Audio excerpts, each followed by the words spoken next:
Hi, this is Stuart Weems and welcome to the Investopoly podcast. My goal is to give you simple, easy to understand strategies, insights and tips to help you master the game of building wealth. Firstly, let me start by wishing you a very safe, enjoyable and healthy 2020.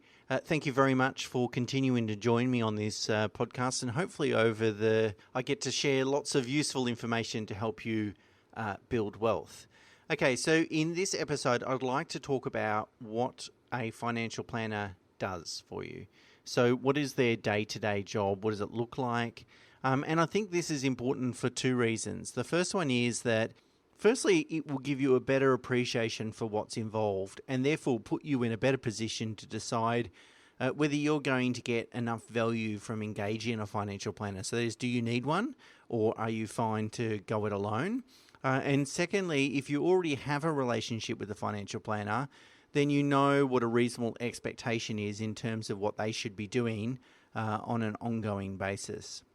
Okay, so let's jump into it. I've got a list of 9 things that I think a financial planner should be helping you with. But of course, depending on your circumstances and the planner's arrangements, of course, there could be things outside of this that either I work with clients and help them, or that clients may need assistance beyond these 9 criteria.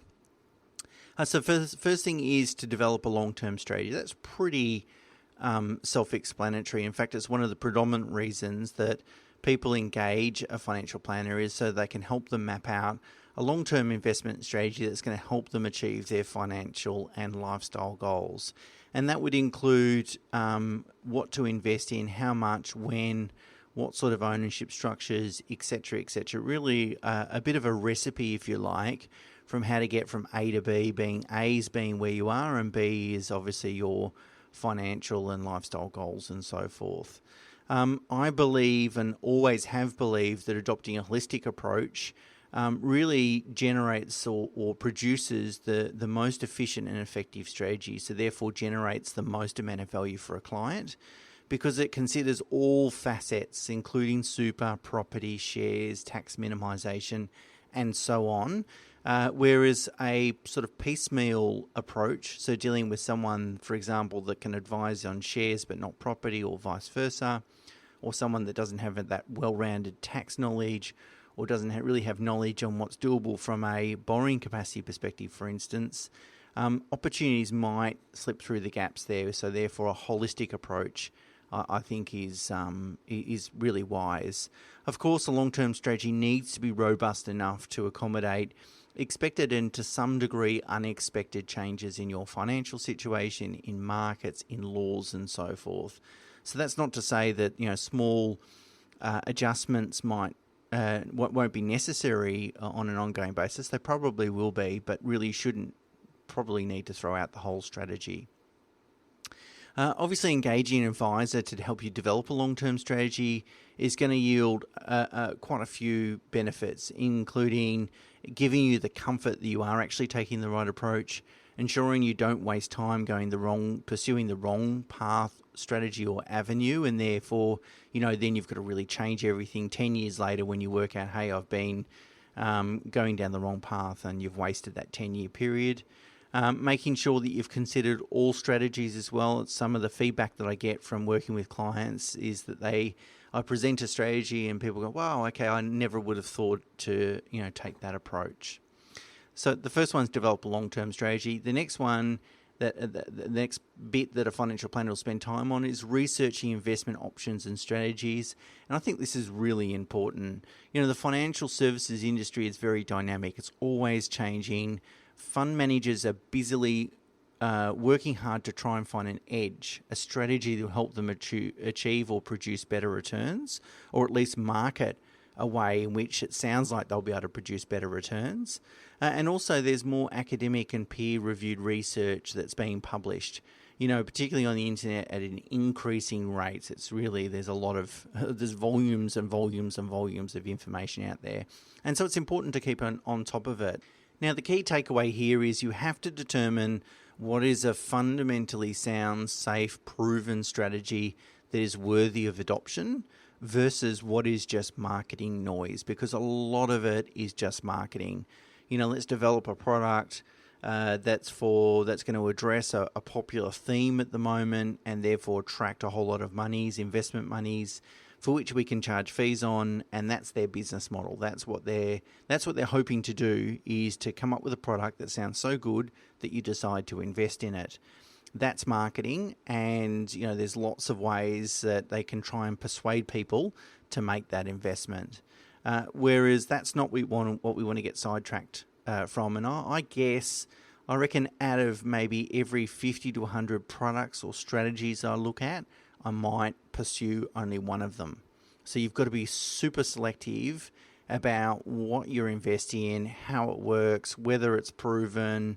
There's so many considerations, but it's important to keep on top of, and you definitely don't want to miss out on any opportunities because you haven't kept abreast of all the changes in the marketplace. Which is a good segue into the third thing that a financial advisor needs to do, is really keep on top of all the tax, super and compliance law changes. It's ridiculous how much there really is. And again, if you want to be a holistic advisor, you really need to keep on top of what's happening in markets, what's happening in property, what's happening in tax, and what's happening in credit, and estate planning laws and these sorts of things. You've really got to have a well-rounded sort of holistic approach. So, for example, I spend 2 hours of each month in a classroom learning about all the recent tax changes. I've got to admit, it's not the highlight of my month. It's arduous and frankly boring, but necessary. I attend a lot of events, half or full day sort of training events to keep on top of markets, products and strategies, have regular one-on-one meetings with lots of different fund managers, and that's in addition to reading and consuming lots of books and blogs and podcasts and so forth.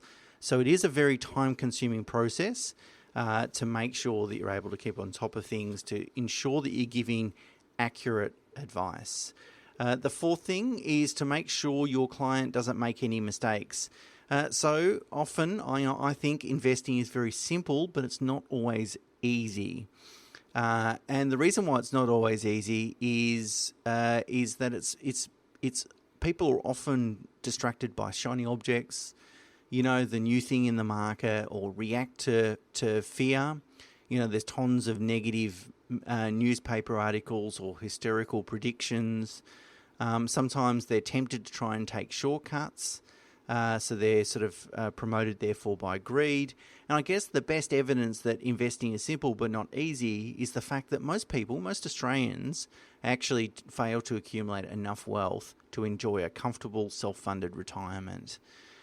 So the point is that what we need to do is help clients stick to the straight and narrow, follow the strategy, not be blind to opportunities. If there's opportunities that arise, of course, we need to give it due consideration, but we really need to make sure that we're not distracted, we stay on the straight and narrow, we make really good quality decisions. And that includes avoiding what is probably the most insidious mistake, which is procrastination. And the reason I say it's insidious is because it tends to sort of creep up on you. That is, you're faced with a very difficult decision. What do I do with these monies? Or how do I allocate my surplus cash flow? You think, I'll get to that decision. And before you know it, 5 years have passed you by and you've done absolutely nothing. And the thing is that procrastination can really cost you a lot in terms of opportunity cost. We received an inquiry from a client this morning that has a considerable amount of monies that has just been in term deposits, and they're thinking about investing that, and they want some assistance with it. Now, it's a long-term relationship. It'll work out fine, I'm sure, if we choose to work with each other. But the point is, just after the markets have done double-digit returns, the Aussie markets last financial year up 24%, just now they decide, okay, we should invest it. Now, of course, I'm not picking on them. Maybe their circumstances have resulted in them having to make those decisions. But the point is, we need to help our clients make really timely decisions, and that's exactly what a financial advisor will do, is give you the confidence and provide the accountability for making timely decisions. Number 5, they have to help you with make sure you manage your cash flow effectively. It's near on impossible to build wealth if you're spending all or most or even more of your income. You need to have regular surplus investable income. And really, astute cash flow management is really just about making conscious decisions. It's unconscious expenditure that's really the enemy of successful wealth accumulation. And unconscious expenditure is really spending money on things that you don't, that ultimately don't really add to your standard of living, or spending a certain amount well and above that's really necessary. So, if you're buying 10 coffees a day, for example, to take away, and it ends up costing you $10,000 a year, you're just not consciously going to decide, let's spend 10 grand on takeaway coffees this year.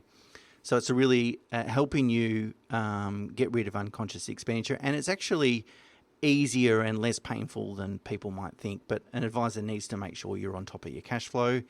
Number 6 is they take responsibility for making financial decisions. Now, I'd like to make a point here. Of course, it's your money, so you have to take the responsibility for it, and you can't delegate that responsibility. However, you can get help, and you can ask someone to make financial decisions on your behalf and then hold them accountable. So you don't then feel the burden or the full responsibility of making your family's financial decisions. And it's much like a business will hire a CFO, a chief financial officer, and then hold them accountable for the results that they produce. You can hire your own personal CFO, if you like, to use the analogy, and then hold them accountable. Now, it means that you still need to take an active interest in your money. You still need to know how it's performing, where you're spending your money, and those sorts of things. But you certainly don't need to antagonize over sort of investment decisions and worry about markets and worry about performance and those sorts of things. That's the financial advisor's job. They're on the hook for the results, and all you need to do is make sure you hold them accountable and understand what they're doing with your money.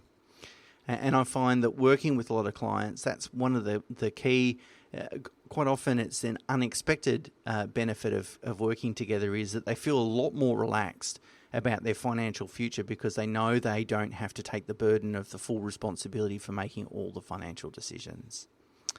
Okay, number 7, very important, reviewing performance and considering whether any changes are required. So it's a very important task to understand how has your portfolio performed over the last year, over the last 3 years, over the last 5 years, over the last 10 years, to work out whether your money is working hard enough for you and whether the advice you've been receiving is also working. So I like to do it as a financial advisor to make sure I'm actually delivering the value that I said that I was going to deliver. I can't control markets, but I can certainly control how we invest, and I need to make sure on a regular basis that it's behaving exactly how I expect it to behave. But from your perspective, you need to make sure that if you're getting advice, you certainly want to hold those advisors accountable. So looking at performance is important from that perspective. It will also allow us to work out whether any changes need to be made. So things might be performing as we expect them to, but maybe we need to make some changes along the way. It's important to benchmark returns. So I use 2 benchmarks. I use Australian Super, which is Australia's largest industry super fund, and the relevant index to kind of benchmark to provide a context for assessing performance. So that's important that your advisor does that as well, so that you know, okay, if I had to put my money elsewhere, how would have it performed? Because we've all got lots of options on who we want to use as an advisor and where we want to invest the monies. And so it's really important to have a look at that. A financial planner will typically undertake or should typically undertake formal and informal reviews. So a formal review would be sitting down with the client and saying, here's the portfolio, here's what changes we think we need to make, this is what the performance has been, this is what I like and this is what I don't like. An informal review will be something that I will do. I'll sit down at my desk and might have a look at a particular portfolio. I've been doing some this morning, and I might look at it and go, look, I'm really happy. I don't want to do anything. Now, a client might not know I've done that. I don't necessarily want to create more work for myself by picking up the phone or sending them an email to say, hey, I've just done this. But it's important that a client's keeping on top of things. Remember, you don't want to chase returns. You don't want to incentivize your advisor to try and produce better short-term returns at the cost of producing longer-term returns. So sometimes I will say to clients, look, we might underperform the market, but it is our intention because what we're trying to do is address these risks, A, B, and C, and D, whatever it is. So it's not just all about returns. We need to think about the risk profile as well. The second last item is obviously to be on hand to answer any questions and navigate any changes or assist with any major financial decisions. Most of my clients find great comfort in the fact that they're able to seek counsel from someone that's, one, totally independent, and two, that they trust, that also understands their personal circumstances and has a really thorough understanding of what their long-term strategy is. And with that context, they can then just run issues past me and know that they're getting a well-rounded and full sort of counsel or opinion about what they should do or if they should do anything as a result of anything that's changing in their life. And lastly, the last step is they need to help you protect you and your family and your assets. So that's probably really gives rise to sort of two situations, which is firstly, protecting assets from known and unknown risks, and that includes ensuring you've got the right insurance cover, like income protection, life, TPD insurance, those sorts of things. Ensuring you've got the right estate planning documents, wills, power of attorneys, letter of wishes, binding financial agreements, and so on. It can extend to things like expected inheritance receipts to make sure they're structured correctly. So if you expect to receive some monies from a parent or grandparent or relative, we want to make sure they're going to come into your asset pool effectively and those sorts of things. The second issue in terms of protecting your assets, it really only applies mostly to people that are in retirement, because at some point capital preservation becomes more important than investment returns. And so therefore it's really important that particularly someone that's in retirement fully appreciate the risk profile and make sure they've got an asset allocation that's congruent with that risk profile, which is a bit of a challenge today because in the past, certainly when cash rate was higher, we could just put it all in term deposits. That felt very safe. But if we're only getting 2% and falling, term deposits isn't necessarily a great answer. The default, let's stick it in the stock market, isn't necessarily a good answer either. So it's important that people in retirement make sure they've got the right investment strategy and asset allocation so they don't need to expose their monies to any risk and so forth. Okay, so that's the summary of what a financial planner should do. Let me go through the 9 things. Develop a long-term strategy. Research investment options and strategies and spend a lot of time doing that. Keeping up to date with all the changes. Making sure you don't make any mistakes. So hold you accountable and keep you on the straight and narrow. Help you manage cash flow effectively. Take responsibility for making financial decisions so you don't have to have the burden of doing that. Review performance of your assets. Number 8 is to answer questions, and number 9 is to make sure they protect your assets. So as you can see, a financial planner's role is a lot more than just telling you what to do with your money and where to invest it and so forth, or at least an independent, holistic financial advisor's role is. Hopefully that gives you a better understanding of what they do and what they can help you with. And of course, if you need any more information, there is notes in the show notes and also the blog on our website. Again, thank you very much for tuning into the podcast and looking forward to sharing with you lots more throughout 2020. Bye for now.